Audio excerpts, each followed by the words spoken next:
Vážení televizní diváci, případ Torquemada, známá záhada sebimrtvých těl, která otřásla v roce 1918 Londýnem, se díky nově nalezeným důkazům možná konečně objasní. Ve studiu vítám pozůstalé a blízké osoby obětí, které na tento den čekají léta.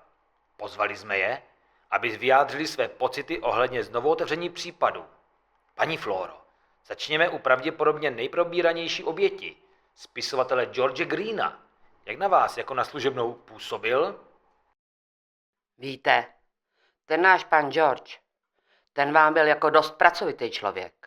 Od té doby, co Lord Percival umřel, byl prací na tom svým novým románu až posedlej, jako by mu skoro hráblo. A začal být vystrašenej. Psal v něm prej totiž o Mém bratrovi, lordu Percevalovi, s panem Greenem byli blízcí přátelé. Potkali se na jedné charitativní akci, kterou Percy sponzoroval. Byl velmi štědrý, lidumilný a oblíbený. Není divu, že toho ten pisálek Green chtěl využít taky pro sebe a tahat na veřejnost nějaké domnělé špíny, zneužít bratrovi důvěry. to by pan George nikdy...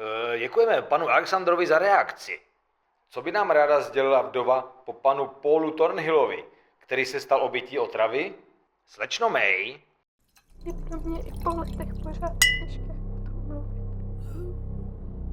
Ale můj pán... Vážení diváci, vidíte, že emocím stále nelze zabránit ani zde ve studiu. Dáme slečně Doncaster trochu času. Nyní přečtu pár slov Sandyho Calabara, vědce a kolegy Clementa Gordona, který tu bohužel nemohl být dnes s námi. Ztratili jsme velmi talentovaného vědce. Znal jsem Clementa už za studií, byl hodně zapálený do vědy, obzvlášť posedlý byl toxikologickým studiem omněje.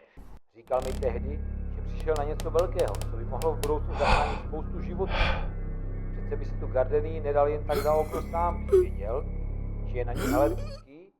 Pokud byl jeho výzkum motivem pro jeho odstranění, komu by stálo za to Clementa zavraždit? Ano, vrah. Dlouho jsem se ptal, zda vrah není stále jeden a ten samý. Ten, kdo to nejprve dělal Evelyn, potom Sarah a kdo ví komu ještě. S lidmi nikdy nevíte. Vrah by mohl být kdokoliv, třeba i někdo tady mezi námi. To je naprosto absurdní. Někdo z nás? Proč by ne? Co jsem slyšel, slečna May měla už dlouho předtím s manželem problémy. Články typu Sandy Calabar žije v Gordonově kariérním stínu i po jeho smrti novináře nikdy neunaví. Nebo snad panu Alexandrovi by se nehodili bratrovi peníze a pozemky? Já zase slyšela, že jste měl spadeno na vlastní sestru. Taková nechutná věc. A když se s tím potom svěřila chudák Sarah, odkraglovali jste ji i se snoupencem. No, že to říkáte zrovna vy, Floro. Vy jste snad neměla políčeno na pana spisovatele. Každý, kdo Greena navštívil, to hned uviděl.